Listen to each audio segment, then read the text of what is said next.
ইবাদতকারী জাহান্নামে যাবে না, কোনো শহীদ জাহান্নামে যাবে না, কোনো বক্তা জাহান্নামে যাবে না, কোনো খতিব জাহান্নামে যাবে না, কোনো হাজি জাহান্নামে যাবে না, কোনো নামাজি জাহান্নামে যাবে না, কোনো ইবাদতকারী ঈমানদার জাহান্নামে যাবে না।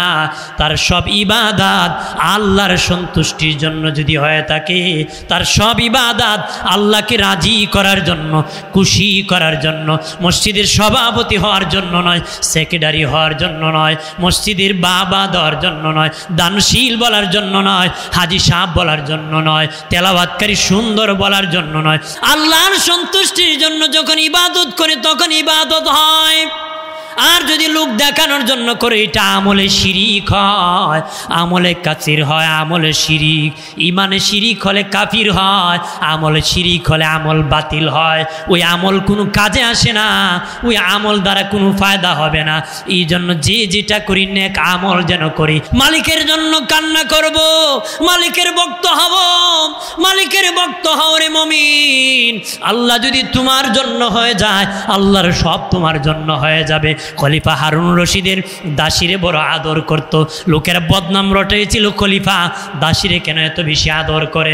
খলিফা যারা বদনাম রটাইছিল তাদেরকে ডাকিয়া লটারির সিস্টেম করেছিল, স্বর্ণের পেয়ালা দিয়েছিল, হীরার পেয়ালা দিয়েছিল, রূপা রেখেছিল, টাকার থলি রেখেছিল, বলেছিল আমি তার দাসীকে বসায় রেখেছিলাম, বলেছে উপস্থিতি আমি 1 2 3 বলবো, যে যেটা ধরবা আগে সে সেটার মালিক হয়ে যাবা, সে সেটার মালিক হয়ে যাবা। 1 2 3 বলেছি, এক একজন স্বর্ণের পেয়ালায় ধরেছি, রূপার পেয়ালায় ধরেছি, কিন্তু খলিফার দাসী খলিফার কাপড়ে ধরে বসে আছে। সময় বড় দামি, সময় কি দামি, সময় যেতেছে, এটা আর আসবে না। আসবে? এই সময় ঘোরানো যাবে? আপনি বলেন বড় হয়েছেন, না বাবু আরও ছোট হয়েছে, বয়স 50 হয়েছে, মানে 10 বছর, 60 বছরে যদি আজরাইল আসে 10 বছর বাকি আছে। কয় বছর বাকি আছে? 10 বছর। হায়াত দামি সম্পদ, মানুষের জীবন বড় দামি সম্পদ, সময়টা বড় মূল্যবান সম্পদ। কথা কোন ঠিক কিনা? যেন কেছে আল্লাহকে ওয়াল আসরি, আসরের কসম। কথা কন কিসের কসম কাটছে? আসরের কসম। আসরের সময় বড় গুরুত্বপূর্ণ সময় বাবাজি। আল্লাহ বলেছেন উস্তা নামাজের হেফাজত করো, মধ্যবর্তী নামাজের হেফাজত করো। উস্তা ওয়াসাতুন থেকে এর অর্থ মধ্যবর্তী সালাত। দিনের শুরুতে আছে ফজর আর জোহর, দিনের শেষে মাগরিব আর এশা, মধ্যখানে আসরের সালাত। আল্লাহ বলেন বিশেষ করে তোমরা মধ্যবর্তী সালাতের হেফাজত করো। এটা একটা গুরুত্বপূর্ণ সময়। এটা কি গুরুত্ব সময়? আমার প্রাণের দুস্থ বুজুর্গ খেয়াল করেন ভালো করিয়া, 2 সময় ফিরিস্তা নাজিল হয়। ফজরের সময় যারা নাজিল হয় আসরে চলে যায়, আসরে যারা আসে ফজরে চলে যায়। আসরে যারা আসে ফজরে যখন চলে যায়, আল্লাহ বলেন ওরে ফিরিস্তা আমার বান্দা বান্দি কি করতেছি? তারা বলে আল্লাহ তোমার বান্দা বান্দি রে নামাজ পড়তে দেখেছি। কেউ আবার তাস খেলে দেখছে, ফিরিস্তাকে কয় দেখছি অমুকের বেটা অমুকরে গুড্ডি মারে, আছে না? নামাজ পড়ে মানুষ এবারে বিগ ফিল স্টার্ট করছে। হ্যাঁ, বামার দিয়ে সিগারেট খাইছে আমি দেখছি না, যদি দেখি 2-1 জন মনে হয়, মানে ডাইনাতের এইভাবে শক্ত করে ধরে, কিন্তু পানি খাওয়ার সময় মামু এইদিকে মারে। এই ডানা তো ভাঙ্গেও নেওয়া যায় না, টাইনা নিয়েছি আবার নিয়ে যায়, আবার কি আবার কয় এই এত দিছে আল্লাহ, ওই এত দিছে আল্লাহ, একটা দিয়ে খাইলে যুক্তিবাদী কথা করা। আমি কই হাত দুইটা দিছে, কাজও তো দুইটা দিছে, ইয়াদ দিছে ইখানে, ইয়াদ দিছে কি দুইটা দুই কানে দিছে বেটা, দুটা দুকানে কাজে লাগা, ঠিক কিনা বলে? বিবেক থাকলি এই প্রশ্ন করতো না। আপনার বাড়িতে বিয়াই আইছে, বিয়াই আপনি বাতের চামিচ দিছেন, এই মুহূর্তে যদি কোনো একটা ময়লা পরে এই চামিচটা নিয়ে আপনি ময়লা এইভাবে ফেলে দিয়েন, এরপরে সাবান আর পাউডার দিয়ে ভালো করে মালিশ করে ধুয়ে এনে আবার বাতও লাগান, বেয়ে খাইব নি? কব ভাই ভালো করে দিয়েছি, দেশা তো দেয়া, কাজ হইতো না, তোমার খাওন তুমি খাও, তার মানে রুচিবোধ হয় না। তা আপনাদের রুচি থাকা দরকার, কতক্ষণ ঠিক কিনা জোরে বলে? আমার প্রাণের বাবাজিরা রে, আল্লাহ বলেন ফেরেশতা আমার বান্দা বান্দিরে কেতে দেখেছ, যে জুয়া মারে তারে কয় ফেরেশতা জুয়া খেলতে দেখেছি, যে গাঞ্জা খায় তারে বলে গাঞ্জা খাইতে দেখেছি, যে বাবা সুদের টাকা উঠায় গ্রামে গ্রামে ঘোরায় তারে ঘোরাইতে দেখেছি, ডিগবাজি সিটিংবাজি বাটপারি চান্দাবাজি দোকাবাজির মধ্যে লিপ্ত আছে। ফেরেশতা বলতেছে, আবার বলে আল্লাহ তোমার কিছু বান্দা বান্দিরে আমি নামাজ পড়তে দেখেছি, আল্লাহকে তোরা সাক্ষী থাক, যে সমস্ত বান্দা বান্দির নামাজে দেখেছ আমি সকলকে ক্ষমা করে দিছি। সবাই কি করছি? আল্লাহ মাফ করলে কোনো বাপের বেটা আছে নাকি আটকাই? তো কথা খান ক্ষমতা আছে, এখানে খায় না, এখানে কি এখানে গায়ে জুড়ে সব করা যায়, ধর্ম পালন করা যায়, মানুষের বাড়ি দখল করা যায়, কিন্তু ইসলাম পালন করা হয় গায়ের জুড়ে চলে না। গায়ের জোরে কি? গায়ের জোরে কি ইমামতি চলে নাকি? জোর করে ফিরিতে হয় না, জোর করে মুড়িদ হয় না, ঠিক কিনা? গায়ের জোরে ইমামতিও চলে, ইমাম তো সবাই মানলে ইমাম, না মানলে কে ইমাম, ঠিক কিনা? আমার বানের বাবাজি আল্লাহ বলেন আসরের কসম, সময়ের বড় গুরুত্ব বাবা, সময় হায়াত বড় গুরুত্ব সময়েরই। হায়াত হলো বরফ গলার মতন, বরফ গলার মতন। বাজারে বরফ বিক্রেতা যখন বাজারে বরফ নিয়ে বসি, বলে কে আছো রে, তাড়াতাড়ি বরফ নিয়ে নাও। যত সময় যায় বরফ ফলার লস হয়, যত তাড়াতাড়ি বিক্রি করে দেয় বরফ ফলার লাভ হয়। আপনি যত দিন পর্যন্ত বাবা ইসলামের পথে চলবেন না, শুধু লস আর লস। যত তাড়াতাড়ি আল্লাহকে আর নবীকে খুশি করতে পারবা, তোমার জিন্দিগি লাভ। জিন্দিগি কি লাভ? আল্লাহ বলেন মানুষ ক্ষতিগ্রস্তে আছে, মানুষ কি ক্ষতিগ্রস্তে আছে। আমার আল্লাহ আসরের কসম খেয়ে বলেছেন মানুষ ক্ষতিগ্রস্তের কাতারে আছে। আল্লাহ তো আল্লাহ কসম কাটার কি দরকার? কেন আল্লাহ কসম কাটলেন? আল্লাহ কসম তো কম দামির কাটবেন না, দামি জিনিসের, ঠিক কিনা? তার মানে ওই সময়টা বড় দামি সময়, এই জন্য আল্লাহ কসম কেটেছেন। কোরআনে যত কসম খেয়েছেন সবটাই হলো দামি। বাবাজি আল্লাহর কথা বোঝানোর জন্য কসম কাটেন নাই। আল্লাহর কথা কসমওয়ালা মজবুতি, কসম সারা মজবুতি, কসমওয়ালা মজবুতি, কসম সারা মজবুতি। কিন্তু এই বিষয়ের গুরুত্ব বোঝানোর জন্য আমার আল্লাহ সুবহানাহু ওয়া তাআলা কসম কেটেছে। মানুষ ক্ষতিগ্রস্তের কাতারে আছে, সবাই ক্ষতিগ্রস্তের কাতারে আছে।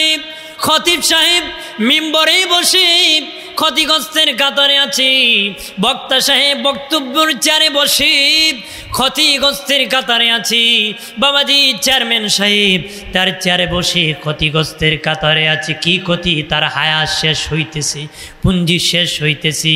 এমপি সাহেব তার চেয়ারে বসে তার ক্ষতিগ্রস্তের কাতারে ক্ষতির মধ্যে আছে। প্রধানমন্ত্রী তার চেয়ারে বসে ক্ষতির মধ্যে আছে রে বাবাজি। প্রধানমন্ত্রী 5 বছরের জন্য হয়েছে, কিন্তু আজকে যদি ইন্তেকাল করে 5 বছর কি আর টাকা হবে নাকি? মাসে খুব 5 বছরের আগে আর বার করতাম, খুব তাড়াতাড়ি বার করবে, আরেকজন ঢুকতো। কতক্ষণ ঠিক কিনা? হে ও খুব আল্লাহ, তুমি আমার অত বড় সুযোগ করছো। ঠিক না? কারণ এই বেটা না বললে তো আমি প্রেসিডেন্ট হইতাম। আল্লাহ ভাইরা আমার খেয়াল করেন ভালো করে বাবাজি, সবাই ক্ষতির মধ্যে আছে। কি ক্ষতি? হায়াত পুরাইতেছে। খেলার ছেলেরা যখন মাঠের মধ্যে খেলাধুলা করি, রেফারি বাঁশি বাজায় দেয়, পার্সি শুরু হয়ে যায়, কে গোল দিবে, কে জিতবে, কে হারবে।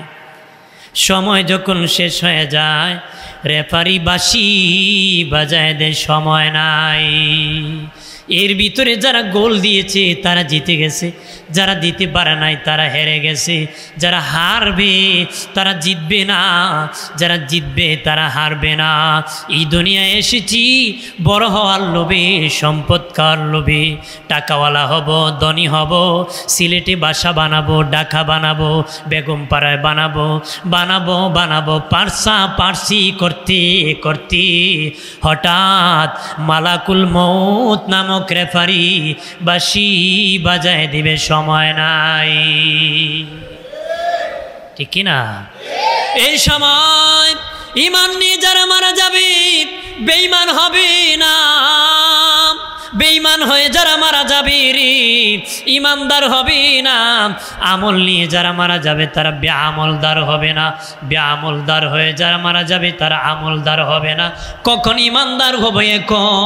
এখন ঈমানদার হব আল্লাহ ইল্লাল্লাযিনা আমানু, তারা ব্যতীত আমানু যারা ঈমান এনেছে ক্ষতিগ্রস্ত থেকে তারাই বেঁচে গিয়েছে। সুবহানাল্লাহ বলেন না? ক্ষতিগ্রস্তের কাতার থেকে তারা বেঁচে গিয়েছে যারা ঈমান এনেছে, তারা ব্যতীত যারা ঈমান এনেছে, ঈমান এনেছে তারা বাবা লাভের মধ্যে আছে, ক্ষতি থেকে আছে। নবী বলেন ঈমানদার কারে বলা হয়? ক্বালা ইন্নাল ঈমান লা ইয়াজিরু ইলাল মাদিনা। নবী বলেন ঈমানদারের বাড়ি পৃথিবীর যে কোনো দেশে হতে পারে রে, বাংলাদেশে হতে পারে, ভারত হতে পারে, পাকিস্তান হতে পারে, বিশ্বের যে কোনো দেশে হতে পারে। নবী কয় ঈমানদারের বাড়ি পৃথিবীর যে কোনো দেশে হতে পারে। ঈমানদারের মন, ঈমানদারের প্রাণ আমি রসুলের মদিনায় পড়ে থাকবি। এরপরে নবী আরো বলেন সাপ যখন গর্ত থেকে বের হয় আদার করার জন্য রে, আদার করার জন্য যখন বের হয়, যতক্ষণ পর্যন্ত তার গর্তে ফিরে না ততক্ষণ শান্তি লাগে না। যতক্ষণ গর্তে ফিরে না ততক্ষণ পর্যন্ত শান্তি লাগে না। নবী বলেন ঈমানদার আমি রাসূলের মদিনায় আসিয়াম, যতক্ষণ সালাম দিবে না ততক্ষণ তার অন্তরে শান্তি লাগবে না রে। খারাপ লাগতেছে? কিছুক্ষণ বলবো, একটু মনোযোগ দিয়ে শুনবেন। ঠিক আছে, ভালো লাগতেছে। যারা আছেন মনোযোগ আছে, আশা করি মনোযোগ থাকবে। মারহাবা কন, জোরে কন। ঈমানদার তার মন আর প্রাণ পরে থাকবে কোথায়? কথা কনা মদিনা। যেখানে শুয়ে আছেন আমাদের নবী, যেখানে শুয়ে আছেন কি? যেখানে শুয়ে আছেন আমাদের দ্বীনের নবী, যেই মদিনায় মরে যাওয়ার জন্য, ইন্তেকাল হওয়ার জন্য, যেই মরণায় মদিনায় যেন মরণ হয়। সাহাবায়ে কেরাম দোয়া করেছিলেন। হযরত ওমর ইবনুল খাত্তাব রাদিয়াল্লাহু তাআলা আনহু দোয়া করেছিলেন, আল্লাহ আমার নবীর শহর মদিনায় আমার মরণ দিও। দোয়া করছে। নবী বলেছেন ওমর ফিল জান্নাহ, জান্নাতি। এরপরও দোয়া করছে নবীর শহরে যেন আমার মরণ হয়। আমাদের দেশে আজিরা জায়ের হুজুর দোয়া করেন আল্লাহ যেন আমার ফিরে আনে। কথা কনা দরকার ছিল বলার, আল্লাহ যেন নবীর শহরে হুজুর আমার রেখে দেয়। কথা কনা হ্যাঁ, দোয়া করেন হুজুর আল্লাহ নিয়ে আমার আনবো। ডিরিঙ্গি মানত খালি। আমার বানের বাবাদীপ ঠিকই আমার আল্লাহ বারে তাআলা দোয়া কবুল করেছিলেন ওমর ইবনুল খাত্তাব রাদিয়াল্লাহু তাআলা আনহু। উনি মসজিদ নববীতে ইমামতি করতেছেন। ওই সময় ওনার প্রতি অতর্কিত আঘাত শুরু করছে নামাজের মধ্যে আঘাত শুরু করে দিয়েছি। মানে আঘাত কে যখন রক্ত যাওয়া শুরু হয়েছে, দেখলেন আর ইমামতি করতে পারবো না, তখন পিছন থেকে একজন সাহাবীর হাতে ধরে টান দিয়ে এনে নামাজের মুসল্লায় দাঁড় করায় বললেন, তুমি নামাজ পড়াও, আমি আর পড়াইতে পারতেছি না, আমি উমর শহীদ হয়ে যেতে পারি, কিন্তু আমার নবীর মসজিদের জামাত বন্ধ হতে পারে না। আমি উমর শহীদ হয়ে যেতে পারি, নবীর মসজিদের জামাত বন্ধ হতে পারে না। আল্লাহু আকবার বলেন না, আর জোরে বলি। আমার দেশে বাবাজি অনেক দেখা যায় সাধারণ নেতার কারণে জামাত বন্ধ থাকে, কথা করা। আর হযরত ওমর ফারুক বলতেছি, আমি শহীদ হয়ে যেতে পারি, কিন্তু জামাত বন্ধ হতে পারে না, জামাত চলতে হবে, জামাত চলতে হবে। আমার আল্লাহ কবুল করে মদিনার নবীর পাশে ওমর ইবনুল খাত্তাবকে শোয়াইছে, দোয়া কবুল করেছে। ইমাম মালিক রহমতুল্লাহ আলাইহি দোয়া করেছিল, আল্লাহ আমার নবীর দেশে আমার মরণ দিও। কত বড় আশিক! হজের মৌসুমে এসে গিয়েছে বাবা, হজের মৌসুমে এসে গিয়েছে, উনি আরাফার মাঠে যাইতেছে না, হজ করতে যাইতেছে না, মরণ নিয়ে আরাফায় হয়ে যায়। হইলে তো আর মদিনায় মরণ হলো না, আমি যাব না, নবীর শহরে আমার মরণ হবে। উনি আমার দয়াল নবীর মদিনায় কোনোদিন স্যান্ডেল পায়ে দেন নাই। ওনার ভক্তরা বলেছিল, হুজুর স্যান্ডেল কেন পায়ে দেন না? উনি বলে, আমার নূরের নবী মদিনায় চলাফেরা করেছেন, আমি স্যান্ডেল পায়ে দিয়ে হাঁটবো, কোন জায়গায় জানি পা লেগে যায়, বেয়াদবি হয়ে যায়। এই জন্য ইমাম মালিক জীবনে কোনোদিন জুতো পায়ে দেয় নাই। এটার কয় আশিক, এটার কয় ইশক, ভালোবাসা, মহব্বত। মারহাবা কর, জোরে কর। আমার বানের বাবাজি, নবীর ভালোবাসা এমন, যেই ভালোবাসার কারণে জান্নাতি বানায় যাদের জন্য। আমার আল্লাহ জান্নাত বানায় না, তারাও জান্নাত, তাদেরকেও জান্নাতি বানায়। সুবহানাল্লাহ বলেন না। কোন পাহাড়ের জন্য আল্লাহ জান্নাত বানায় নাই, কোন গাছের জন্য জান্নাত বানায় নাই, কোন প্রাণীর জন্য জান্নাত বানায় নাই, কিন্তু নবীর সাথে ভালোবাসা লাগাইছিল উটনি, ওই উটনিও নবীর সাথে ভালোবাসা থাকার কারণে জান্নাতে যাবে। এটা দলিলে নয়, ভালোবাসায় যাবে। উহুদ পাহাড় নবীকে ভালোবেসেছিল, ভালোবাসার কারণে উহুদ পাহাড় জান্নাতে যাবে। নবীকে উহুদ আমারে ভালোবাসে, আমি উহুদকে ভালোবাসি, ওই উহুদ জান্নাতে যাবে। উস্তুনে হান্নানা খেজুর গাছ, মরা খেজুর গাছ নবীরে ভালোবেসেছিল। বাবাজি, একজন মহিলা আসে বলে, নবীজি আমার একটা গোলাম আছে কাঠমিস্ত্রি, যদি অনুমতি দিতেন আমি একটা মিম্বর বানায় দিতাম। নবীকে ঠিক আছে, মিম্বর বানায় দাও। মিম্বর বানায় দেওয়া হলো। পরের জুমাবারে নবী মিম্বর শরীফে খুতবা মুবারক দিবেন। আর আমার নূরের নবী বসে যখন খুতবা দিবেন, তখন শুনেন সাহাবায়ে কেরাম ছোট্ট বাচ্চার মতন কন্দনের আওয়াজ আসতেছি, কান্নার আওয়াজ আসতেছি। সবাই হতবাক হয়ে গেলেন, কে কান্না করতেছি? আমার দিনের নবী বুঝে ফেললেন, মরা খেজুর গাছ নবীর বিরহে কান্না করে। দিনের নবী কিতাবে এসেছে মিম্বর শরীফতে নবী বলছেন, কাঁদিস না বাবাজি। আবার এসেছি, নবী নিজে উঠে যাইয়া তার সিনার সাথে জড়ায়া ধরছি, জড়ায় কয়, কাঁদিস কেন? কই, ইয়া রাসূলুল্লাহ, ও মায়ার নবী, আপনি আমাকে হেলান দিয়ে খুতবা দিয়েছেন, আজকের থেকে তো আর হেলান দিবেন না। নবীজি আর হেলান দিবেন না গো, আমি তো বঞ্চিত হয়ে গেলাম। নবী বললেন, তুমি কি চাও? তোমার এই মুহূর্তে আমি রোপণ করে দিব, তুমি জিন্দা হইয়া খেজুর ধরবা, আমার উম্মত কিয়ামত পর্যন্ত খেজুর খাবে।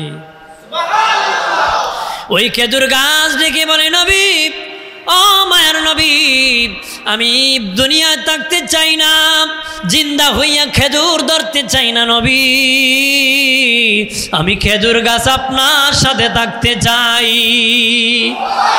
আমার নবী বলে, রে সাহাবীরা কবর খনন করো রে।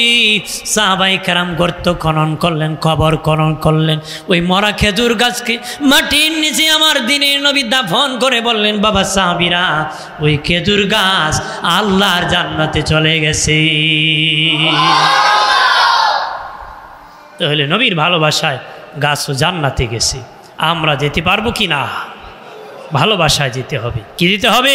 মান আহাব্বা সুন্নতি ফাকাদ আহাব্বানি ওয়া মান আহাব্বানি কানা মাই ফিল জান্নাহ।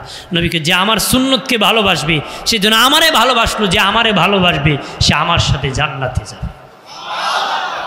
তাহলে নবীর সুন্নতকে ভালোবাসতে হবে। নবীর সুন্নতকে কি ভালোবাসতে। সূরা আসরের মধ্যে আল্লাহ বলেছেন, 1 নম্বর বলেছেন যারা ঈমান এনেছে, এরপরে বলেছেন যারা নেক আমল করেছে, এরপরে বলেছেন যারা হকের দাওয়াত দিয়েছে, তারপরে আল্লাহ কইছে যারা ধৈর্য সবুর করেছে, ধৈর্য ধারণ করেছে। এই 4টা গুণ যারা অর্জন করতে পেরেছে তাদের জন্য কোনো বিপদ নাই, তারা কোনো ক্ষতিগ্রস্তের কাতারে নাই, তারা আমার আল্লাহর জান্নাতের মেহমান হয়ে গেছে। শুধু ঈমান আনলে হবে না, নেক আমল করতে হবে। শুধু ঈমান আনলে হবে না, কি করতে হবে? নেক আমল। ঈমান আছে বেড়ায় আমার বড় ডাক, নামাজ নাই, আছে কি না? এমন লোক আছে কি না? এইগুলো চলবে না, নামাজ পড়তে হবে, আমল, নেক আমল। খেয়াল করেন ভালো করে, ঈমান আনার পরে নেক আমল। নেক আমল বাবাজি, নামাজ পড়ো নেক আমল হয় না, হজ করো নেক আমল হয় না, যাকাত দিও নেক আমল হয় না। বহু নামাজি জাহান্নামে যাবে, বহু খতিব জাহান্নামে যাবে, বহু আমার মতন বক্তা জাহান্নামে যাবে। আমি সুন্দর সুন্দর কথা বলেছি, হাসরের মাঠে হয়তো দুজকে চলে যেতে পারে, আল্লাহ না করুক। আর কিন্তু আমার কথা শুনি আমল করে হাসতে হাসতে জান্নাতে চলে যেতে পারে, হাসতে হাসতে বেহেশতে চলে যেতে পারে। সেদিন বুঝা যাইব সিরিয়াল নম্বর কত আমার, সেদিন বুঝে যাইব কি সিরিয়াল নম্বর কত। বোম্বাস্টিক বক্তা, বোম্বাস্টিক কি ফেরেশতারা ওইরা বানাইব কি তক্তা বানাই দিব, 12টা বাজাই দিব। কারণ যত কথা তত হিসাব দিতে হবে। কার দরবারে? আল্লাহর আদালত। কার দরবারে? আমার বানের বাবাজি, কিয়ামতের দিন 3 ব্যক্তিকে আমার আল্লাহ ডাকবেন। একজন হলো কারি সাহেব, আরেকজন শহীদ, আরেকজন হলো দাতা। দান করা নেক আমল, কিন্তু তার এটা নেক আমল হইছে না। শহীদ হওয়া নেক আমল, কিন্তু তারটা নেক আমল হয় নাই। কোরআন তেলাওয়াত করা নেক আমল, ওই কারি সাহেবের তেলাওয়াত নেক আমল হয় নাই। আল্লাহ বলবেন, এ কারি সাহেব কি জন্য তুমি তেলাওয়াত করেছো? সে বলবে আল্লাহ। চিৎকার দিয়া বলি আল্লাহ, আর জবান খুলে বলি আল্লাহ। বলি প্রাণের আল্লাহ রে, কোথায় গেলে পাবো তোমারে? প্রাণের মাওলা, জবান খুলে।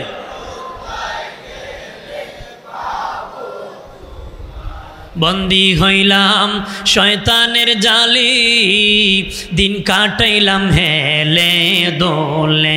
বন্দী হইলাম শয়তানের জালে, দিন কাটাইলাম হেলে দোলে। আমার জীবন মরণ দিলাম তোমারে, আমার জীবন মরণ দিলাম তোমারে। প্রাণের আল্লাহ রে, কোথায় গেলে পাবো তোমারে? প্রাণের মাওলা রে, কেমনে ডাকেলে? চিৎকার দিয়া বলি আল্লাহু আকবার, আর জবান খুলে বলি ইয়া রাসূলুল্লাহ। আল্লাহ ডেকে বলবেন, কারি সাহেব রে, কারি সাহেব কি জন্য তেলাওয়াত করেছ? সে বলবে আল্লাহ তোমার সন্তুষ্টির জন্য তেলাওয়াত করেছি, তোমাকে খুশি করার জন্য। আল্লাহ বলবেন কাজ্জাব, মিথ্যাবাদী, তুমি তেলাওয়াত করেছো, মানুষ তোমাকে আন্তর্জাতিক কারি বলবি, তোমার পিছনে মানুষ দৌড়াবে, বাহ বাহ দিবি, তোমাকে মানুষ দাওয়াত করবি, মানুষ তোমার ভক্ত হবে, এই জন্য তুমি তেলাওয়াত করেছো, তুমি যেটা চেয়েছো সেটা তুমি পেয়ে গেছো, আমার সন্তুষ্টির জন্য নয়। আল্লাহ বলবেন ফাসুহিবা আলান নার, তাকে ধরে জাহান্নামে নিক্ষেপ করে দাও। একটু চিল্লায় বলি নাউজুবিল্লাহ। তাকে ধরে জাহান্নামে নিক্ষেপ করে দেওয়া হবে, নাউজুবিল্লাহ বলি। এরপরে আমার আল্লাহ একজন শহীদকে ডেকে বলবেন, শহীদ রে শহীদ, কি জন্য তুমি শহীদ হয়েছ রে বলো।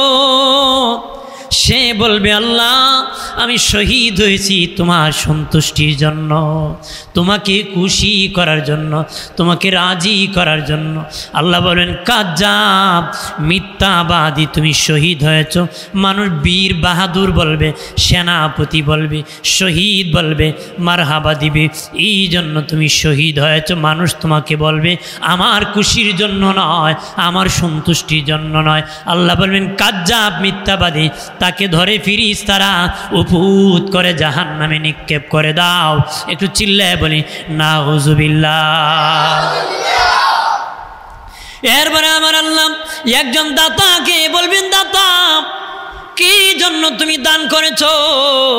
সে বলবে আল্লাহ তোমার সন্তুষ্টির জন্য। আল্লাহ বলবেন মিথ্যাবাদী, কাজ্জাব, দুঃখাবাজ, তুমি দান করেছো।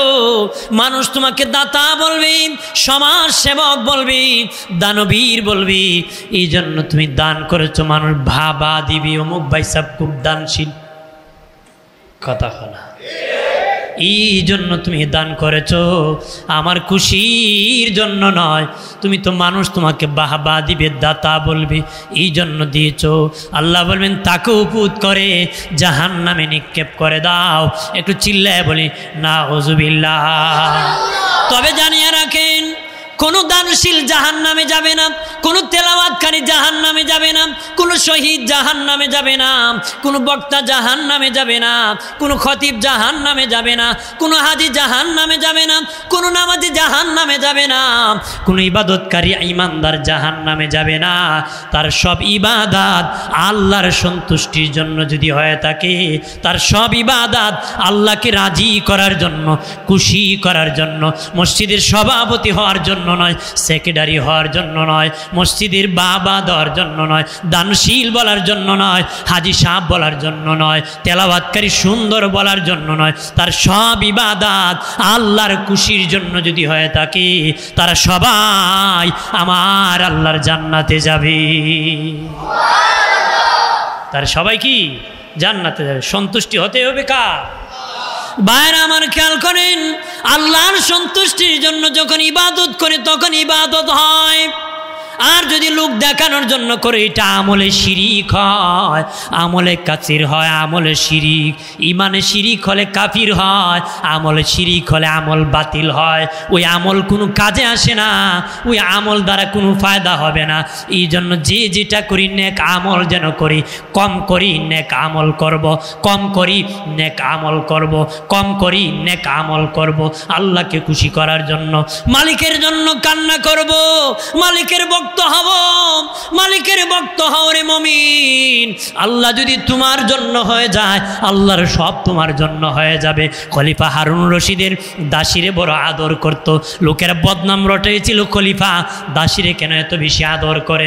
খলিফা যারা বদনাম রটাইছিল তাদেরকে ডাকিয়া লটারির সিস্টেম করেছিল, স্বর্ণের পেয়ালা দিয়েছিল, হীরার পেয়ালা দিয়েছিল, রূপা রেখেছিল, টাকার তলি রেখেছিল। বলেছিল আমি তার দাসীকে বসায় রেখেছিলাম। বলেছে উপস্থিতি আমি 1 2 3 বলবো, যে যেটা ধরবা আগে সে সেটার মালিক হয়ে যাবা, সে সেটার মালিক হয়ে যাবা। 1 2 3 বলেছি, এক একদিন স্বর্ণের পেয়ালায় ধরেছি, রূপার পেয়ালায় ধরেছি, কিন্তু খলিফার দাসী খলিফার কাপড়ে ধরে বসে আছে। কে ধরে বসে আছে? খলিফা ডেকে বলে, এরে আমার দাসী, তোমার সামনে স্বর্ণের পেয়ালা ছিল, ধরো না কেন? ডেকে বলে, খলিফা আপনি বলেছেন যেটা ধরবো সেটার মালিক হব, যেটাতে ধরব সেটার মালিক হব। আমি আপনার কাপড়ে ধরছি, আপনার মালিক হয়েছি, আপনার সব আমার হয়ে গেছে। সামান্য স্বর্ণ নিয়ে আমার লাভ কি? আমরা আল্লাহর জন্য হয়ে যাই, আল্লাহর সব আমার জন্য হয়ে যাবে। আল্লাহ বলেন এই জমিন আমার, এই লুঙ্গি তোর, কাপড় আমার, তোর ঘর আমার, তোর বাড়ি আমার। আল্লাহ কইটা আমি কই না। বাবা বাজার থেকে পাঞ্জাবি কিনেছে ছেলের জন্য নিজের টাকা দিয়ে। যদি বলেন পাঞ্জাবি কার? বাবা কো আমার ছেলের, কিন্তু টাকা দিছে বাবা। কেন বলে না তার? কেন সন্তানটা তার, এই জন্য কয় না। আল্লাহ বলেন এই তামাম পৃথিবী আমার সব, কিন্তু আমি বলি না এই জমি আমার, ওই বাড়ি আমার, কারণ বান্দাটা তুই আমার, তুই আমার, আমার যা আছে তোর জন্য দিয়েছি, তুই আমার জন্য হয়ে যা। সুবহানাল্লাহ বলি, আল্লাহর জন্য হয়ে যাও। আল্লাহকে পাবো কোথায়?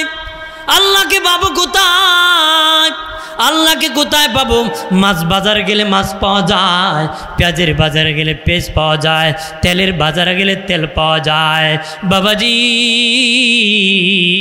আল্লাহকে কোথায় পাওয়া যাবে? এইরকম যেখানে দিনের আলোচনা হয় সেখানে আসলে আমার আল্লাহকে পাওয়া যায়। কি পাওয়া যায়?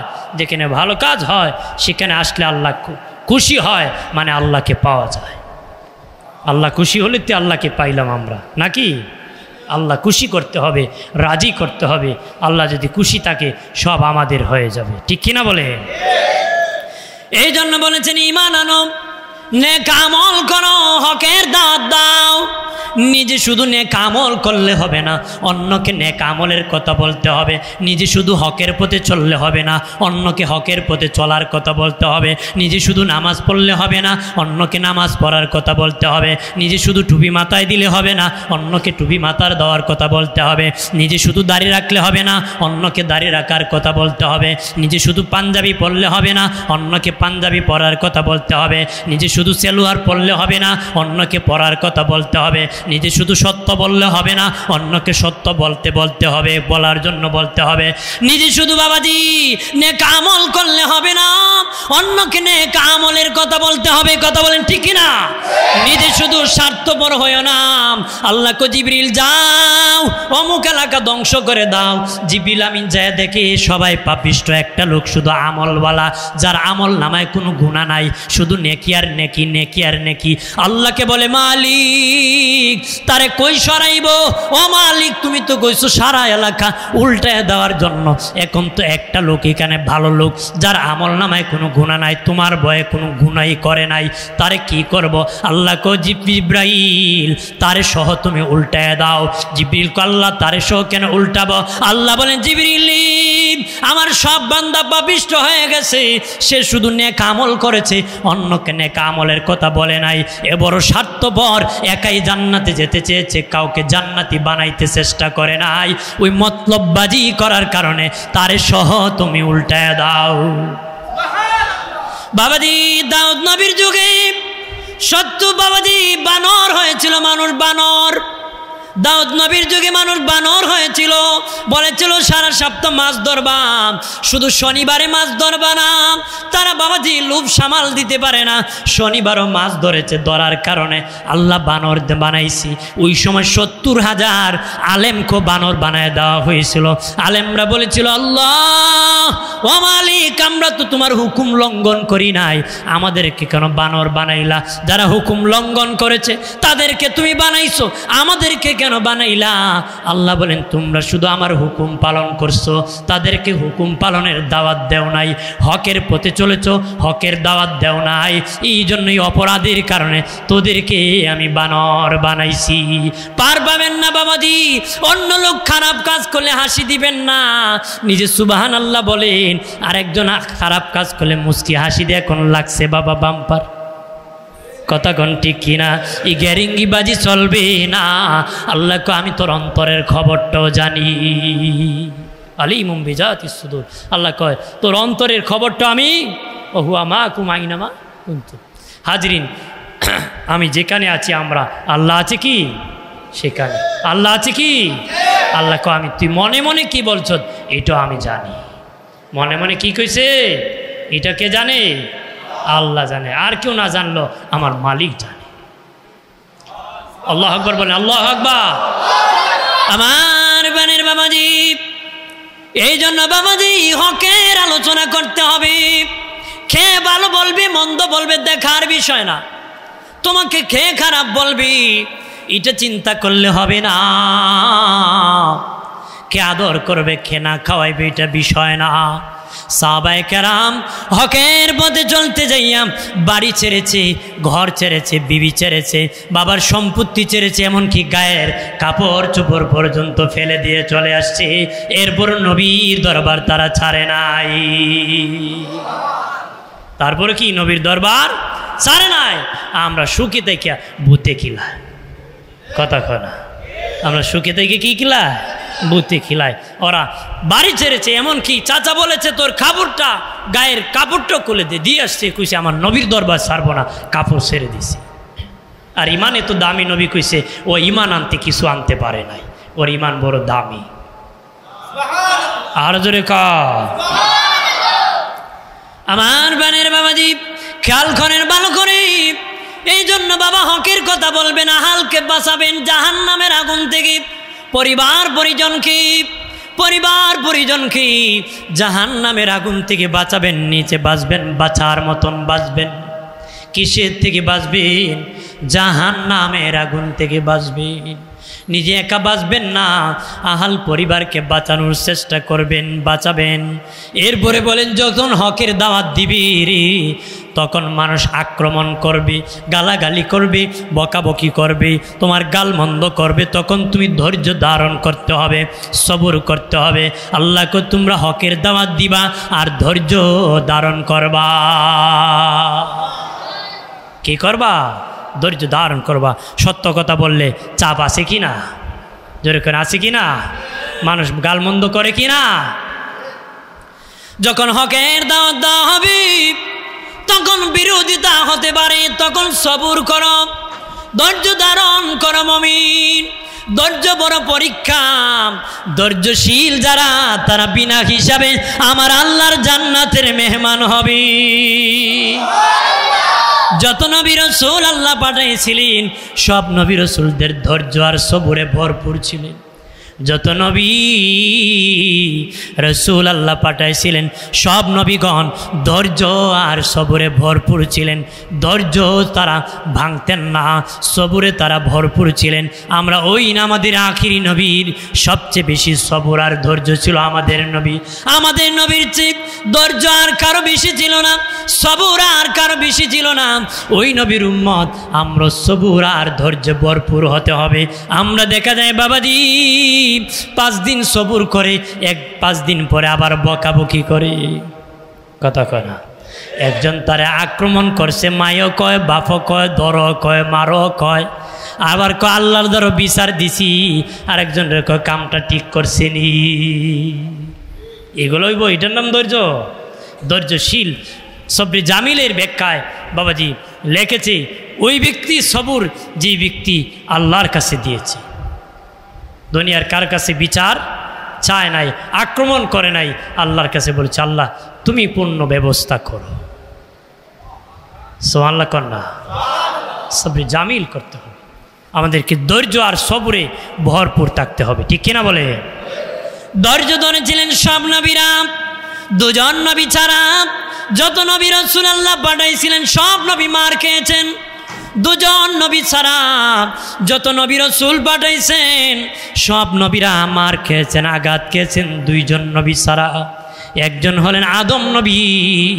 আদম নবী মার খান নাই, কারণ ওনার আগে কোনো মানুষ নাই, যারা আছে ওনার সন্তান, ওনাকে কে মারবে, উনি মার খান নাই।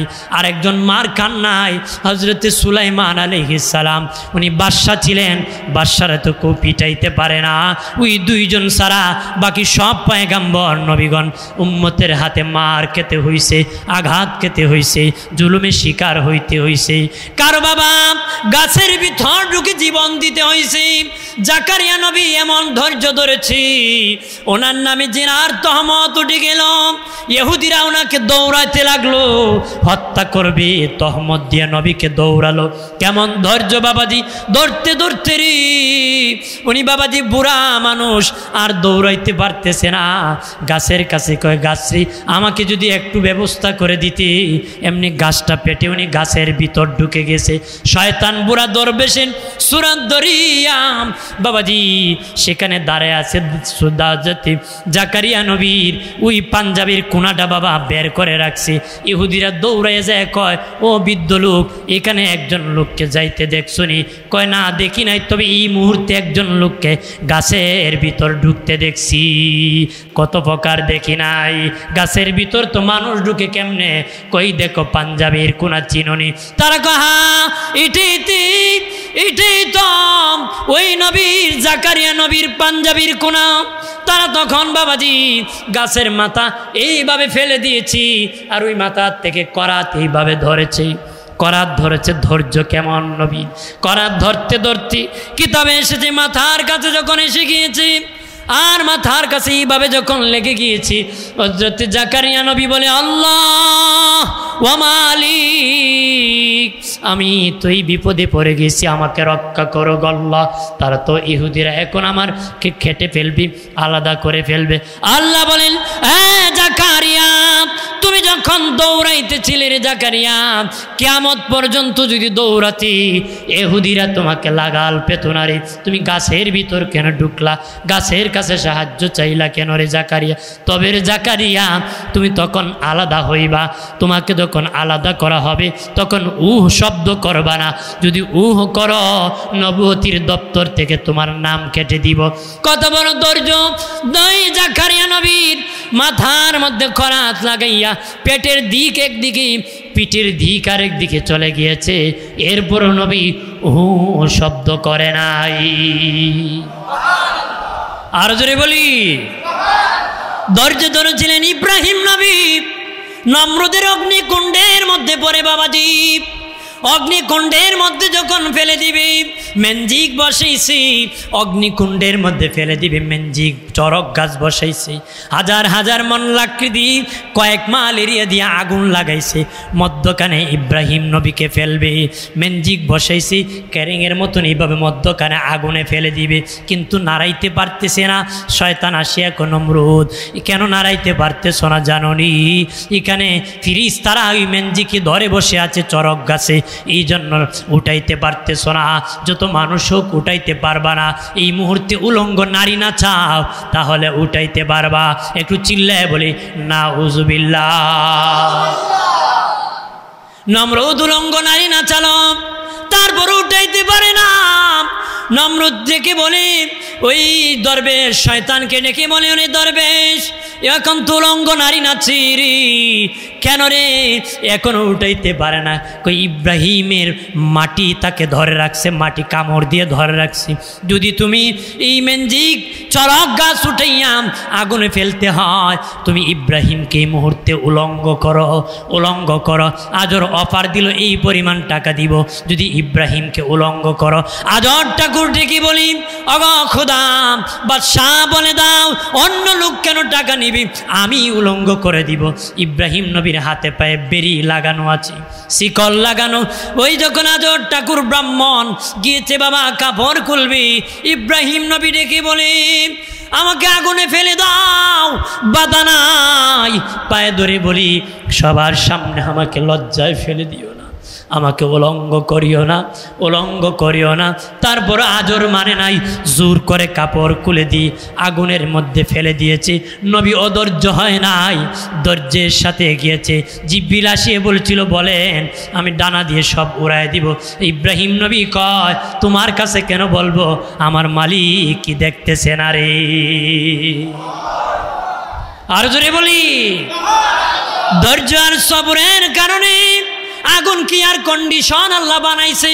আল্লাহু আকবার বলেন না, আরামদায়ক বানাইছে। শান্তিদায়ক বানাইছি।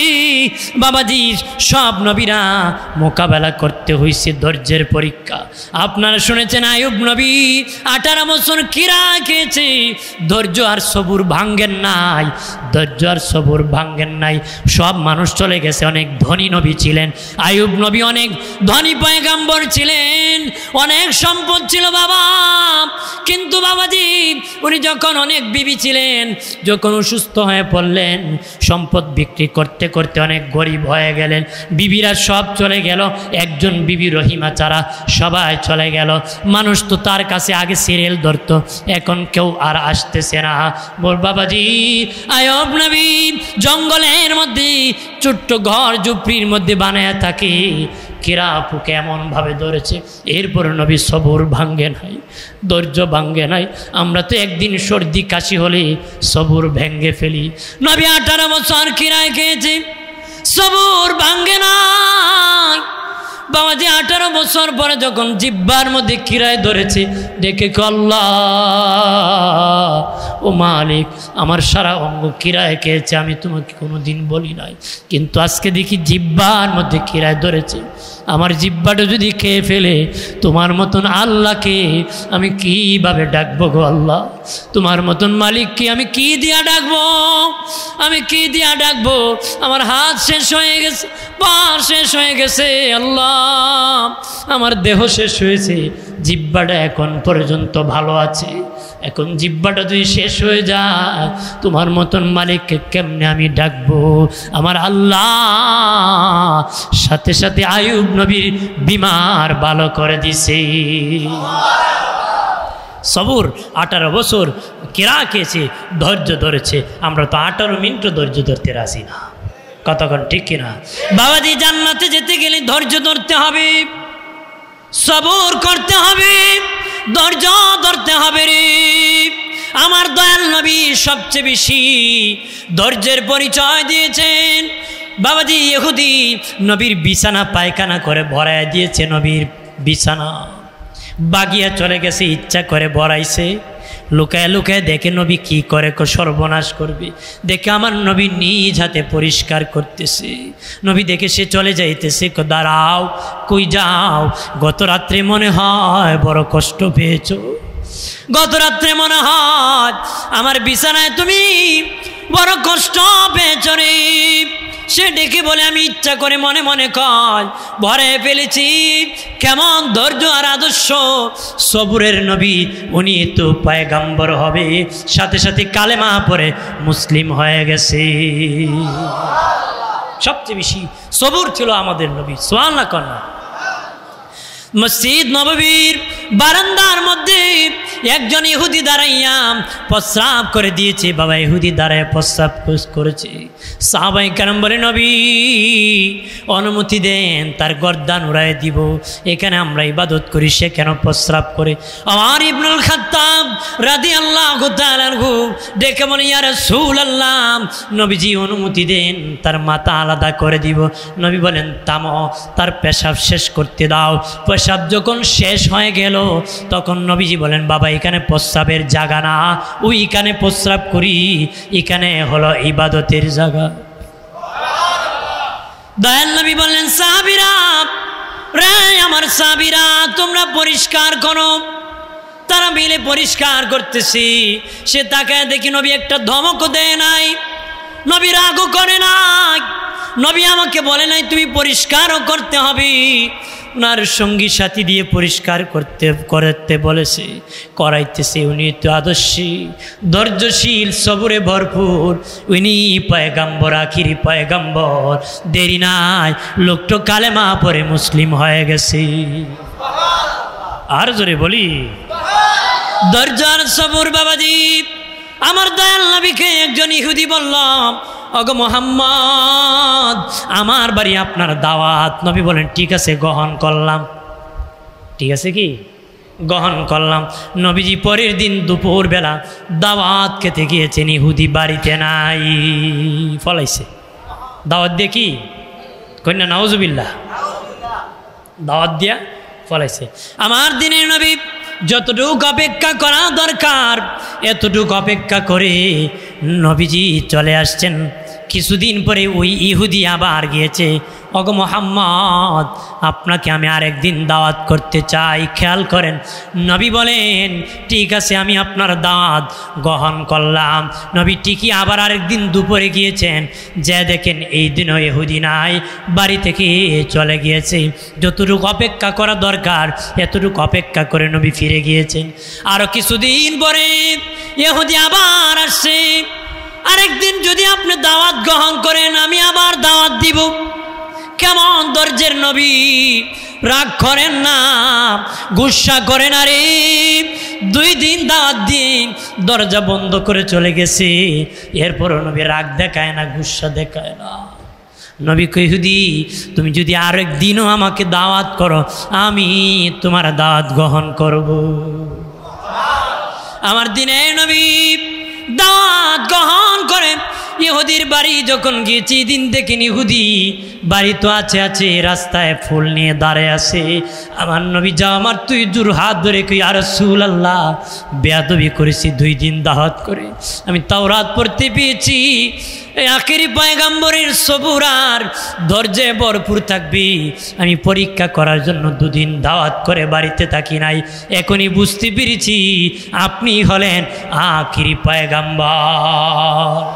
হযরত আনাস রাদিয়াল্লাহু তাআলা আনহু বলেন, আল্লাহর নবীর 10 বছর খেদমত করেছি আমি, 10 বছর আমি আনাস খেদমত করেছি রে।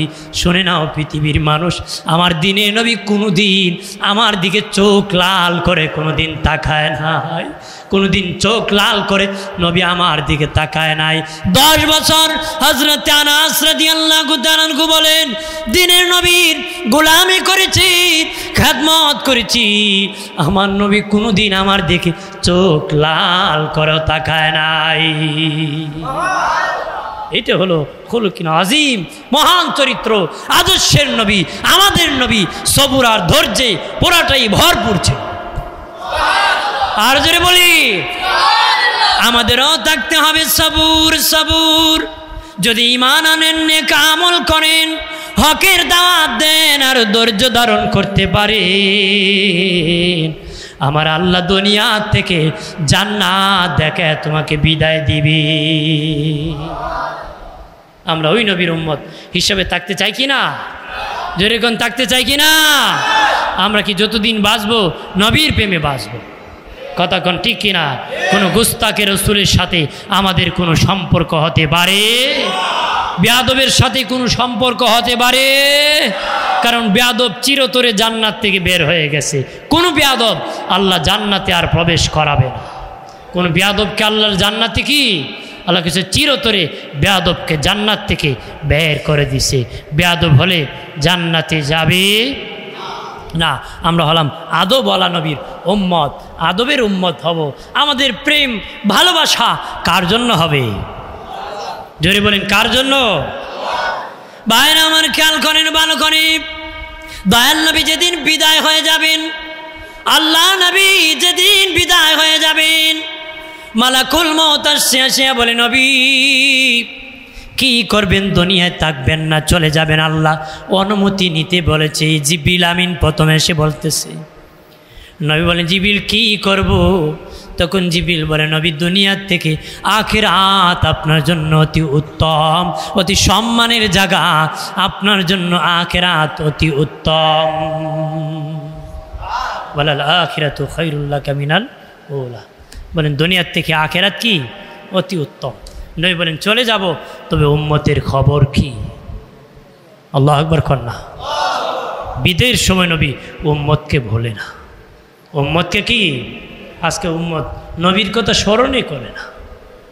কথা কনা ভাইরা আমার খেয়াল করেন, জিবরিল আমিন আল্লাহর কাছে বলে, মালিক নবী তো বিদায় হয়ে যাবেন, তার উম্মতকে কে দেখে রাখবি? আল্লাহ বলেন, জিবরিল বলে দাও, এতদিন তার উম্মতকে সে দেখে রেখেছে, আজকে আমি বলে দিতেছি, আমি আমার হাবিবের উম্মতকে আমি আল্লাহ নিজে দেখে রাখবো। বলে, আমি নিজে দেখে রাখবো, তার জন্য আমি সব বানাইছি। তার খুশি আমার খুশি, তার সাথে আমি বন্ধুত্ব করেছি। জিবরিল আমিন নবীর কাছে বলতেছে, নবীজি ইব্রাহিম খলিলুল্লাহ আল্লাহর সাথে বন্ধুত্ব করার জন্য প্রস্তাব দিয়েছে। ইব্রাহিম খলিলুল্লাহ আল্লাহর সাথে বন্ধুত্ব করার জন্য প্রস্তাব দিয়েছে। আমার আল্লাহ সেই প্রস্তাব গ্রহণ করেছে। আর ওই আল্লাহ নিজে আপনার সাথে বন্ধুত্ব করার জন্য প্রস্তাব দিয়েছে। ওই আল্লাহ নিজেই আপনার সাথে বন্ধুত্ব করার প্রস্তাব দিয়েছে। আল্লাহু আকবার বলেন না। দয়াল নবী যখন বিদায় হয়ে যাবেন, আমার নবী বলেন, জিবরিল আমার উম্মতের ক্ষমা হয়েছিনি, ক্ষমা। জিবরিল বলে, মালিক আল্লাহ আপনার বন্ধু চায় তার উম্মতের ক্ষমানি হয়েছে। আল্লাহ বলেন, জিবরিল বলে দাও, তার উম্মত যদি 1 বছর আগে তওবা করে আমি আল্লাহ তাদের জীবনের গুনাহ ক্ষমা করে দিব। দয়াল নবীর কাছে জিবরিল আমিন আসিয়া বলেন, ও মায়ার নবী, আল্লাহ বলেছেন 1 বছর আগে যদি তওবা করে আপনার উম্মতকে ক্ষমা করে দিবেন। নয় বলেন 1 বছর অনেক লম্বা, 365 দিনে এক বছর অনেক লম্বা, আমার উম্মত এর ভিতরে গুনাহ করে ফেলবে, আমি মানি না। জিবরিল আবার গেছে আল্লাহর কাছে, আল্লাহ গো আপনার হাবিব মানে না, 1 বছর অনেক লম্বা। আল্লাহ বলেন, বলে দাও 6 মাস আগেও যদি তওবা করে তার উম্মতকে ক্ষমা করে দিব। নবীজি বললেন, জিবরিল রে জিবরিল 6 মাস অনেক লম্বা, এরপরও আমার উম্মত গুনাহ করতে পারে, গুনাহ করলে দুজকে চলে যাবে, আমি মানি না। আল্লাহ বলেন, বলে দাও 1 মাস আগেও যদি তওবা করে ক্ষমা করে দিব। নবী বলেন, না না না, 30 দিন 1 মাস অনেক লম্বা, এর ভিতরে গুনাহ করে ফেলতে পারে। আল্লাহ বলেন, বলে দাও আমার হাবিবকে 1 সপ্তাহ আগেও যদি তওবা করে আমি আল্লাহ ক্ষমা করে দিব। নবীজি দেখি বললেন, জিবরিল রে জিবরাইল 7 দিনে 1 সপ্তাহ অনেক লম্বারি, আমার উম্মত এর ভিতরে এমন গুনাহ করতে পারে জাহান্নামী হয়ে যেতে পারে, আমি মানি না। যখন আল্লাহ বলেন, জিবরিল বলে দাও 1 দিন আগেও যদি তওবা করে তার উম্মতকে আমি ক্ষমা করে দিব। আমার দয়াল নবী উম্মতের জন্য কত পাগল, 24 ঘন্টা, 1 দিন অনেক লম্বা, এর ভিতরে উম্মত গুনাহ করতে পারে, দুজকি হয়ে যেতে পারে, আমি মানি না। আল্লাহ বলেন, জিবরিল আমার বন্ধুরে জানায় দাও তার উম্মত ইন্তেকালের আগ মুহূর্ত যদি তওবা করে আমি আল্লাহ জীবনের গুনাহ ক্ষমা করে দিব। মালাকুল মউত এসে গেল, রূহ কবজ করে ফেলবে। নবী বলেন, রে আজরাইল যত কষ্ট আছে রে আমার উম্মতকে দিবা সব একত্র করে আমাকে দিয়ে দাও, আমার উম্মত সইতে পারবে না, মরণ যন্ত্রণা আমার উম্মত সইতে পারবে না, আমারে দিয়ে দাও। নবীর রূহ মুবারক কবজ করা হলো। মানুষের রূহ 2 জায়গায় যায়, ইল্লিনে অথবা সিজ্জিনে। জান্নাতি হলে 1 জায়গায়, জাহান্নামী হলে আরেক জায়গায়। আমার নূরের নবী রূহ কোথায় নিয়ে যাবে? আজরাইল রূহ লইয়া ঘুরতেছে, কোথায় দিবি? কোনো জায়গার মধ্যে রূহ রাখতে পারতেছে না, ঘুরতেছে ঘুরতেছে। আল্লাহকে বলে, মালিক আপনার হাবিবের রূহ মুবারক কোথায় রাখবো গো আল্লাহ, কোনো জায়গা তো আমি পাইতেছি না। আল্লাহ বলেন, আমার হাবিবের রূহ মুবারক রাখার জন্য পৃথিবীতে কোনো জায়গা আমি বানাই নাই, আমার হাবিবের দেহ মুবারক ছাড়া। যেখান থেকে রূহ এনেছো সেখানে রূহ ফেরত দিয়ে দাও। এই জন্য আমাদের নবী হলেন জিন্দা নবী। আমাদের নবী কি জিন্দা নবী, হায়াতুন নবী। আমার নবীর রূহ মুবারক ফেরত দেওয়া হয়েছে। সুবহানাল্লাহ বলে। ভাইরা আমার, হযরত আলী রাদিয়াল্লাহু তাআলা আনহু বলেন, মানুষ ইন্তেকালের পরে উপর কাপড় টাঙ্গাইয়া গোসল দিতে হয়। দয়াল নবীর ইন্তেকালের পরে কিভাবে গোসল দিব? আমি আলী বেকায়দা পড়ে গেলাম, কি করব?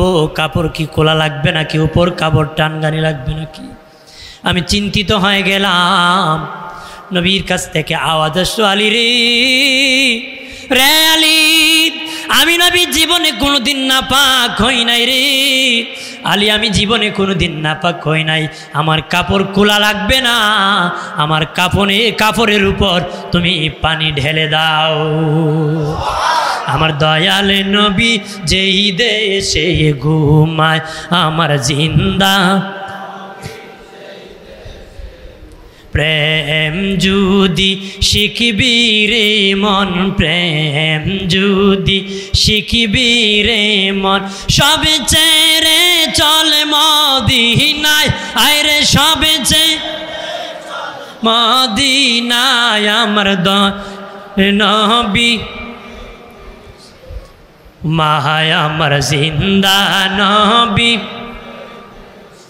তোরা দেখলে ছবি পাগল হবি, দেখলে ছবি পাগল হবি, কাঁদবে বসে নিরালায়, আরে কাঁদবে বসে নিরালায় আমার দয়া নবী যেই দেশে ঘুমায় আমার জিন্দা নবী। ওই নবী এখনো রোজায় কান্দে, উম্মতের জন্য কান্না করতেছি, উম্মতের জন্য কান্না করতেছি, নবী এখনো রোজায় কান্না করতেছি। নবীকে 3 দিন পরে আম্মাজান আয়েশার হুজরার মধ্যে রাখা হয়, রওজা মুবারক নবীজির হয়। যখন রাখা হবে নবীর একজন গুলাম যাইয়া চাদর মুবারক বিছাইছে। সাহাবীরা ডেকে বলে রে এটা কিসের চাদর? বলে এটা নূরের নবীর নূরানি বদন মুবারকের চাদর। আল্লাহু আকবার বলেন না। নবীর নূরানি বদন মুবারক লেগেছে, এটা জান্নাতি চাদর, নবীর সাথে মানায়। নবীকে রাখার আগে চাদর মুবারক বিছিয়ে দিছে, রোজা মুবারকে রাখা হয়েছে। ওই রোজা আজও জিন্দা নবী শুয়ে আছে, উম্মতের জন্য কান্না করতেছে।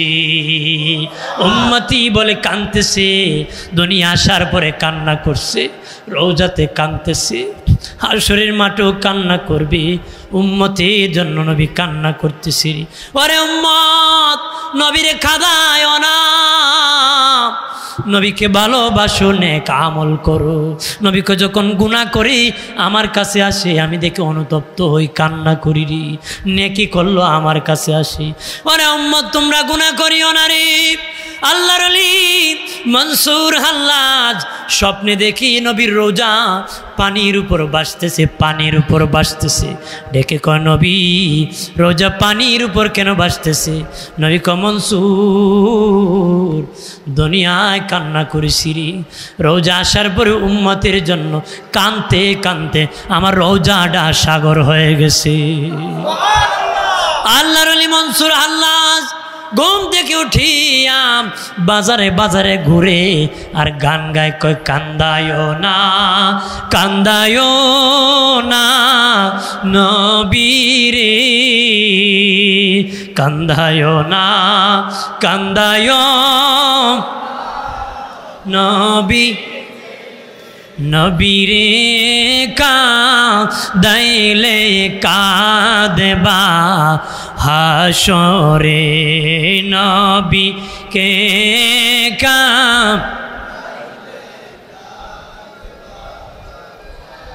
সত্য নবীর আগমনে মিথ্যা গেল চলিয়া,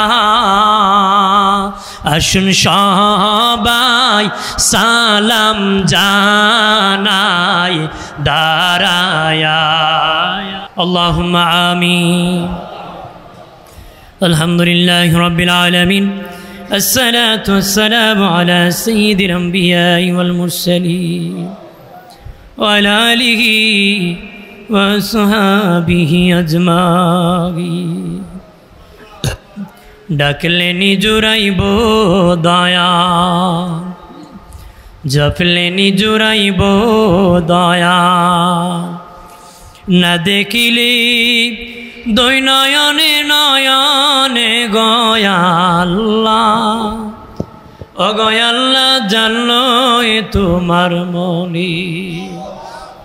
আল্লাহ দম নবী শোনে কইস কথায় আল্লাহ আরাফাতি নিয়া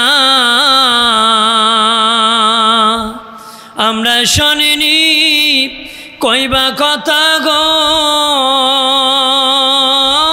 আল্লাহ মরণের বিছানায় শোয়া আয়া গো আল্লাহ ও গো আল্লাহ জানো তোমার মনি আল্লাহ জাকারিয়া নবী শোনে কইস কথায় আল্লাহ গাছের ভিতর ঢুকায়া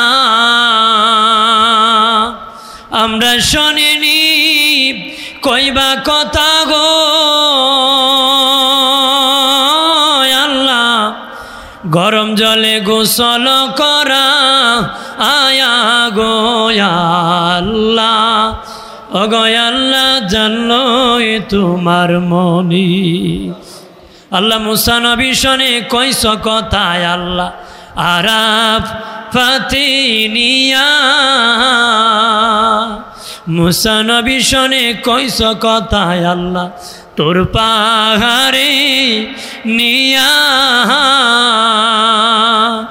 আমরা শুনিনি কইবা কথা গো আল্লাহ সাদা কাফনে ঢুকা আয়া গো আল্লাহ ও গো আল্লাহ জানো তোমার মনি আল্লাহ তুমি তোমার বন্ধু শোনে কইস কথায় আল্লাহ আর সেউ টাইয়া আমরা শুনিনি কইবা কথা গো আল্লাহ অন্ধকার কবরে উঠা আয়া গো আল্লাহ ও গো আল্লাহ জানো তোমার মনি আল্লাহ ঈদে মিলাদুন্নবী উপলক্ষে আঞ্জুমানে তালামিজি ইসলামিয়ার উদ্যোগী আঞ্চলিক শাখার উদ্যোগী আজকের মাহফিলের আখিরি ফরিয়াদ শুরু থেকে শেষ পর্যন্ত বলবে আদবি ক্ষমা করিয়া লক্ষ কোটি কোটি গুণ বাড়ায়া বাড়ায়া আমার দয়াল নবীর খেদমত শরীফে কবুল ফরমাও तमाम अंबिया कराम सहाबाए कराम तबीईन तबे ताबीन खुलाफा राशिदीन अशराए मुबश्शिरीन उम्महातुल मोमिनीन खातुन जन्नत फातिमा इमाम हसन हुसैन ज़ैनुल आबिदीन देरा रोए कबूल फरमाओ कादरिया सिस्टिया नक्शबंदिया मुजद्ददिया चार तरीक़ार इमाम चार मज़हबेर इमाम 360 आउलियार शिरोमणि हजरत शाहजालाल यामानी उनार संगी साथी যত বুজুর্গানে দিন যে যেখানে আরাম ফরমাইছেন প্রত্যেকের নামে নামে পৌঁছা দাও আল্লাহ তাআলা ফুলতলির জমিনে আল্লাহর ওলি সাহেব কিবলা রহমতুল্লাহ আলাইহি মসজিদের পাশে শুয়ে আছেন আল্লাহর ওলি রহে পৌঁছায়া দাও ওনার খোলাফাদের রহে পৌঁছায়া দাও আল্লাহ যারা ভক্ত মুরিদান যে যেখানে শহীদ হয়েছেন প্রত্যেকের নামে নামে হাদিয়ার সব পৌঁছায়া দাও আল্লাহ তাআলা এই জামাতে অনেকের আদরের মা নাই অনেকের আদরের বাবা নাই গো যার মা নাই সে বুঝে মায়ের বেতা যার বাবা নাই গো সে বুঝে বাবার বেতা মা থাকতে কদর বুঝে নাই বাবা থাকতে বুঝে নাই বিদায়ের পরে বুঝেছে কত রাগ দেখাইছে মা তারপর আদর করেছি বাবা তারপর আদর করেছি ওই মা বাবার জীবনের গুনাহগুলি মাফ করে দাও আমাদের দাদা দাদি নানা নানি চাচা চাচি ফুফি খালা ফুফু আত্মীয় স্বজন পাড়া প্রতিবেশী হকদার দাবিদার মায়ার মানুষ মহব্বতের মানুষ মহিব্বিন পরিচিত অপরিচিত বন্ধুবান্ধব মুরব্বিয়ান মুসল্লিয়ান প্রত্যেকের জীবনের গুনাহ খাতারে ক্ষমা করে দাও আল্লাহ দ্বারা টাকা দ্বারা বুদ্ধি দ্বারা শ্রম দ্বারা পরামর্শ দ্বারা যে যেইভাবে সহযোগিতা করেছেন কবুল করো প্রবাসীদেরকে কবুল করো শিক্ষার্থী পরীক্ষার্থী ফলপ্রার্থী সকলকে কবুল করো চাকরিজীবীদেরকে কবুল করো কৃষিজীবীদেরকে কবুল করো ব্যবসায়ীদেরকে কবুল করো ও মালিক যারা প্রবাসে যাওয়ার নিয়ত করেছে তুমি কবুল করো আল্লাহ তাআলা যে যেইভাবে সহযোগিতা করেছেন সকলের সহযোগিতা পরিশ্রমে তুমি কবুল করো আল্লাহ ছাত্ররা পরিশ্রম করেছে, তাদের মেহনতরে তুমি কবুল করো।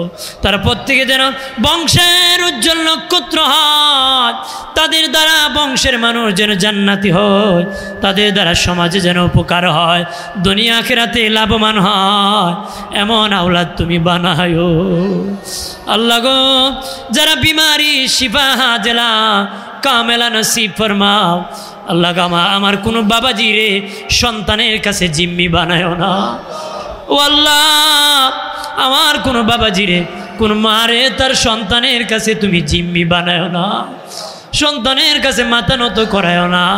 যতদিন বাঁচায় রাখবা মাথা সোজা করে যেন আমার বাবাজিরা বেঁচে থাকতে পারে আল্লাহ। আমরাও যতদিন বাঁচায় রাখবা মাথা উঁচু করে চলার তৌফিক দিও, নবী কাটিয়া শেখ বানায়ো ও মালিক।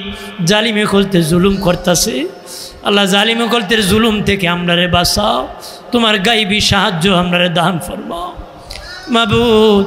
চন্দ্র যতদিন থাকবে, সূর্য যতদিন থাকবে, ওই মাহফিল তুমি কায়েম রাখো, ওই মাহফিল তুমি কায়েম রাখো। এই এলাকার ডানে বামে সামনে বাসনে যত মাইয়িত আছে, এমনও আছে তার জন্য কেউ দোয়া করার নাই, আমরা দোয়া করি তাদেরকে ক্ষমা করে দাও ও মালিক। আমরা তো দোয়া করতেছি, জানি না আমরা মরে গেলি না আমরার জন্য দোয়া করবি আল্লাহ গো। আমরার বংশ বাকি রাখো, আমরা আওলাদ বাকি রাখো, হকের পথে রাখো। আমাদের মরে গেলে কবরের পাশে দাঁড়াইয়া আমাদের সন্তানেরা আকাশের দিকে হাত উঠাইয়া চোখের পানি ফালাইয়া জবান খুলিয়া পড়তে পারে রব্বির রহমহুমা কামা রব্বায়ানি সগীর ওয়া কুর রব্বির রহমহুমা কামা রব্বায়ানি। ইচ্ছে জাগে আমাদের যেতে মদিনা, ইচ্ছে জাগে চমকেতে সোনালি রওজা। সারা বছর অনেক জিয়ারত করেন, জিলহজ মাসে হাজিরা হজ পালন করি। আমরা অদমে কোনো যেতে পারি না, ইচ্ছে জাগে চুমুকেতে সোনালি রওজা। মরণের সময় নবীরে দেখাইও, আর জবানে ইমানি মধুর কালেমা পড়ে লা ইলাহা ইল্লাল্লাহু মুহাম্মাদুর রাসূলুল্লাহ।